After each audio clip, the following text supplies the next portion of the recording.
keep our attention, pardon me, trained on the Noel Maitland verdict. The Director of Public Prosecutions, DPP Claudette Thompson, pardon me, will be joining us. So we're continuing to get reactions to the verdict that was handed down in the Home Circuit Court in Kingston this afternoon. A 7-member jury found Police Constable Noel Maitland guilty for the murder of his girlfriend, social media influencer Donnelly Donaldson. He was also found guilty for the unlawful burial of her corpse. The jury deliberated for just under 4 hours this afternoon before rendering the verdict. When the guilty verdict was handed down, Maitland, who was dressed in a grey jacket suit with a black dress shirt, held his head down in the dock and he broke down crying. His father, who was present in the courtroom, let out an audible sigh and said, "My God."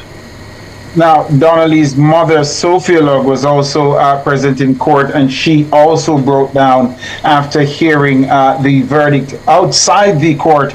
However, Miss Lugg expressed gratitude to Jamaica. She says, finally, justice has been done. The DPP Claudette Thompson says the jury returned the right verdict in the case. It's the first successful prosecution of her tenure of this magnitude anyway, as the country's chief prosecutor, and she joins us now. Top of the evening to you, Madam DPP. Welcome to Nationwide at 5. Good evening, DPP. Good evening and good evening to your listeners. Thank you so much for joining us. You appeared very somber and pensive outside the Supreme Court this afternoon. You said not a time for rejoicing. Talk to us a little bit more about that reaction. After the verdict came in and everybody had left the courtroom, and it was just us as prosecutors, Ms. Log and the investigators, both from the ACF and INDECOM, it kindly dawned on me that even with the verdict, her mother hadn't been given the opportunity to do what is normal, to bury her daughter. So even while we are pleased with the verdict, it was still really a very somber moment. The jurors determined that Donnelly truly is dead, and truly the usual funeral rites have not been followed, and so it just became overwhelmingly sad. Yeah. How difficult was it over 8 months to prosecute this matter? I don't want to say it was or wasn't difficult. It is a job that we do every day.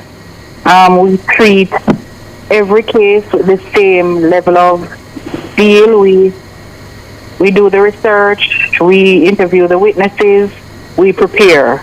We go into court and we do what it is we're trained to do. And that's what we did over these last few months. We did the best that we were able to do with the material that we had. The police did a really comprehensive investigation.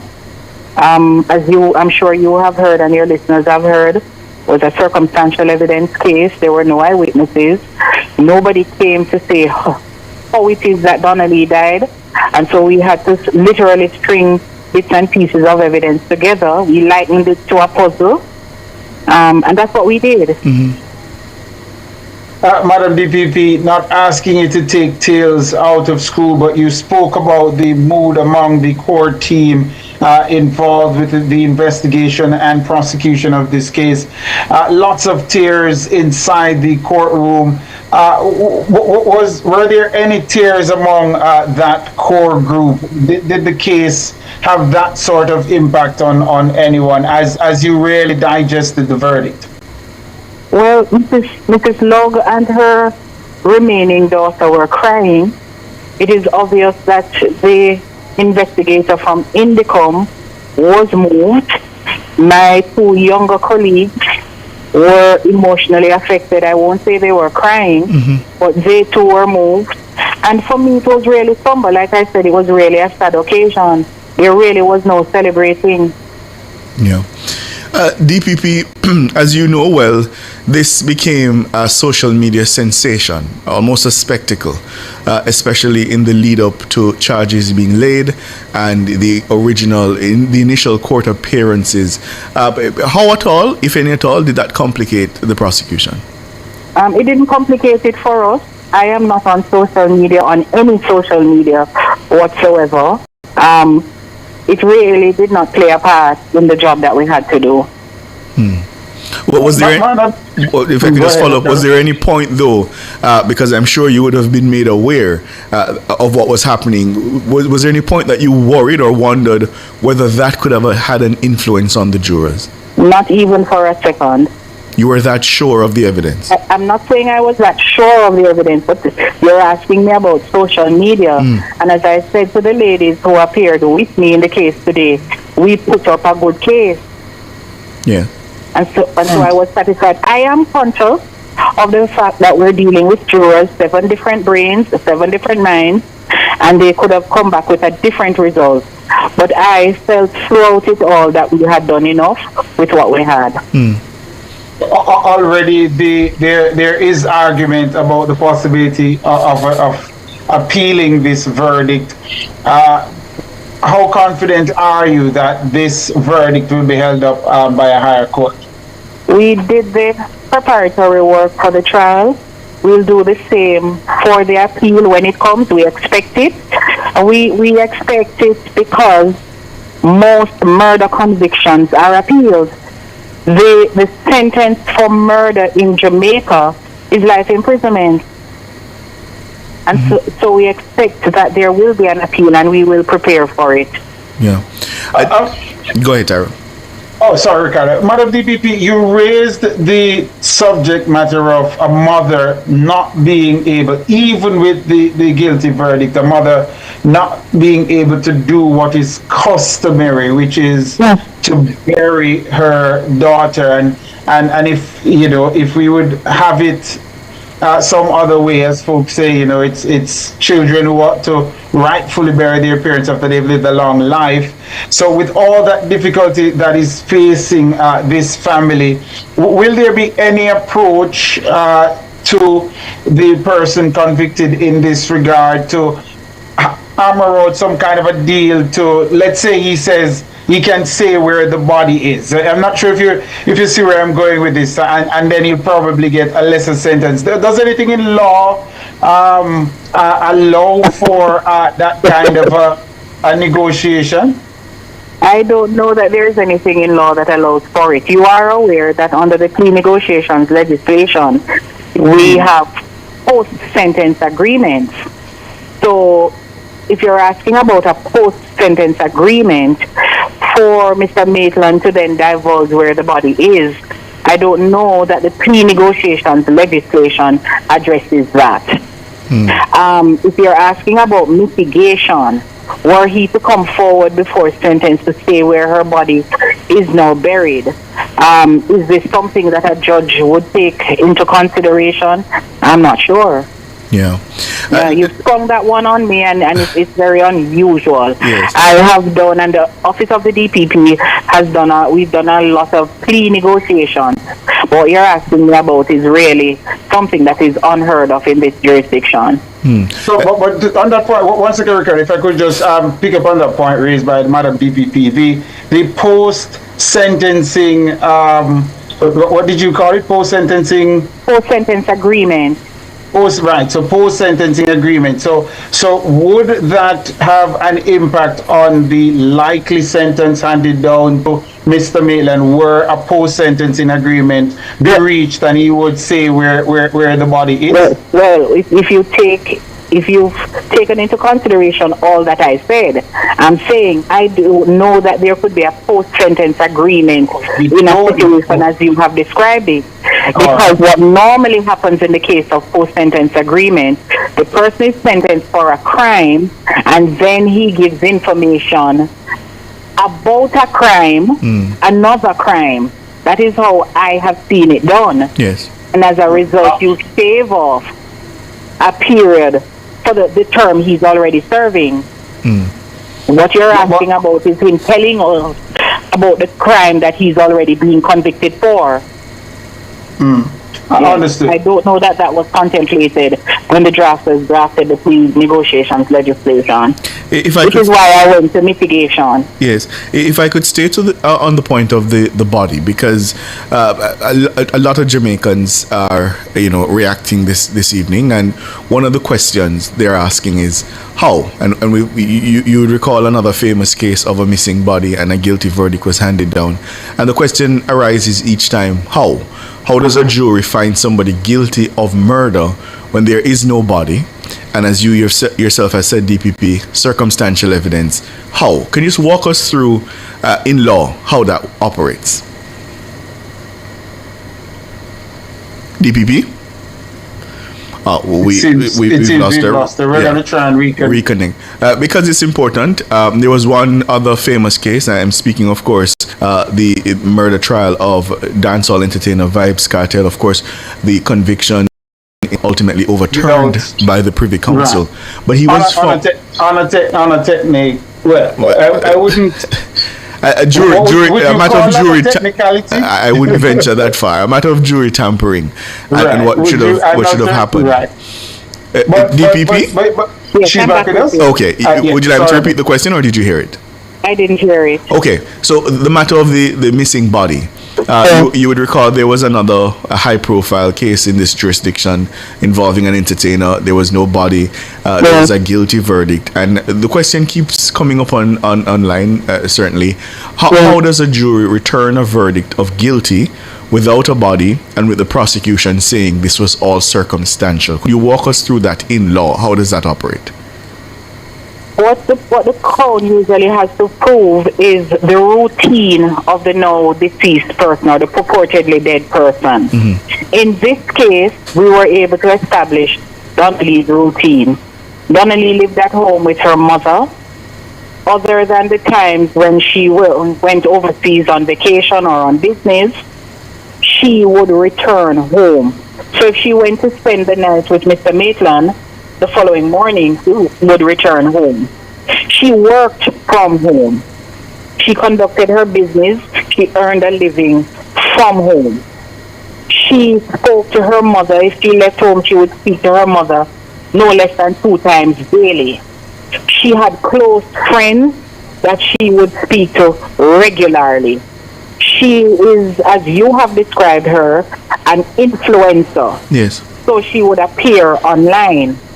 All of those activities ceased after she left in the company of Mr. Maitland. Mm-hmm. Nobody heard from her. Nobody has seen her. She hasn't called anybody. And those persons who have called her have not been able to make contact with her.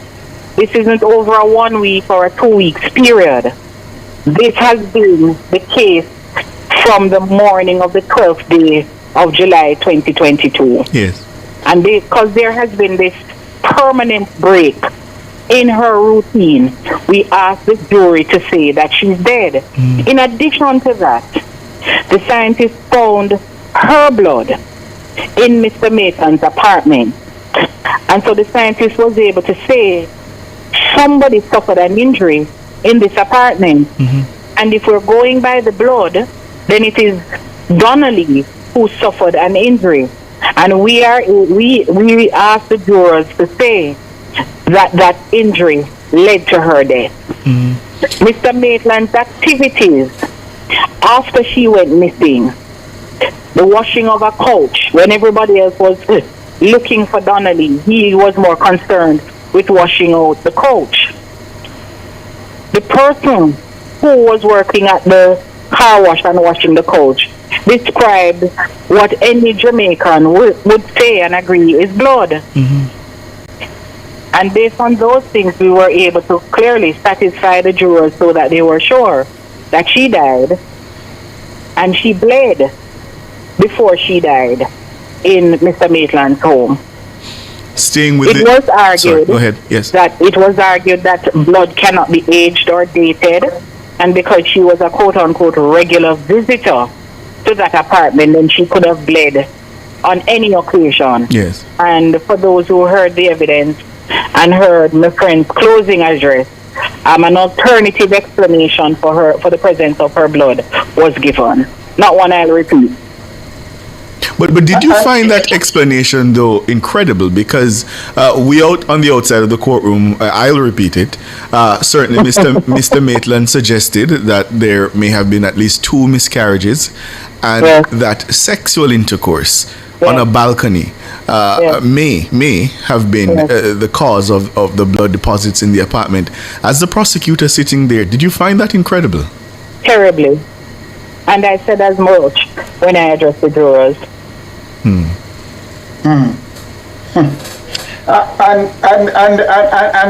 Madam DPP, the jurisprudence here and elsewhere does contemplate that someone who commits a crime may very well take measures to cover up that crime. To conceal it, right. exactly. So that means you can, with the right circumstantial evidence, make a case to convict someone even without a body being found, because the law must contemplate that people will try to cover their crimes. And while there is focus and persons tend to like to recall that case with the entertainer, that was not the first case tried in Jamaica where somebody was found guilty in the absence of a body. No. Yeah. So you say no rejoicing. You say the jury got it right. You did the best with what you had. But certainly, DPP, you must feel some satisfaction as the chief prosecutor. This was a major case. The country's eyes were on the court. I think the media made it a major case. Yeah? Why you say that? I say to prosecutors all the time, the family members, friends, and loved ones of victims always see their case as major. And we in the DPP's office, we treat every single case with the same level of importance.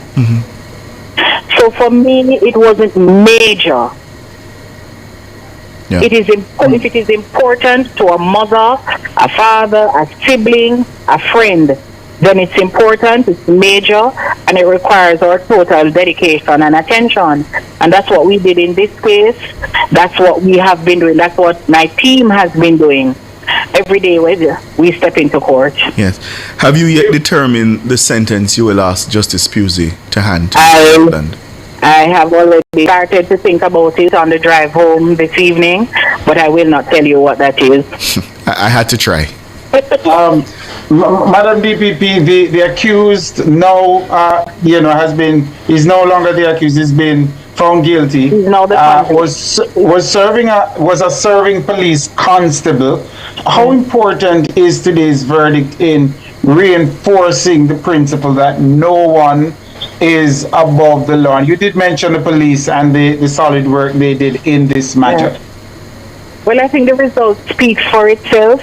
I'm not sure if you are aware. I'm the daughter of a policeman. Oh. Yeah. No, I wasn't aware of that. I didn't know that. I am. My father is a retired policeman. You should thank him for his service for us. Yes, please go ahead. You said it. Can I take you now, DPP, to the matter of your appointment? When you got that okay from the PSC that yes, you would become the constitutional officer charged with effecting prosecutions in this country. What was that moment like for you? I was relieved. Relieved? The interview was conducted, I believe, on the 7th day of August. And it was a long wait to hear what the result was. So I was relieved. Yeah. And what has it been like since? My days haven't been... What I'd like for you to recall and appreciate is that I acted for all of 8 months, 2024 into January of last year. So it really didn't feel the way I think people thought it felt. Yes. Because I had acted in the post for all of 8 months.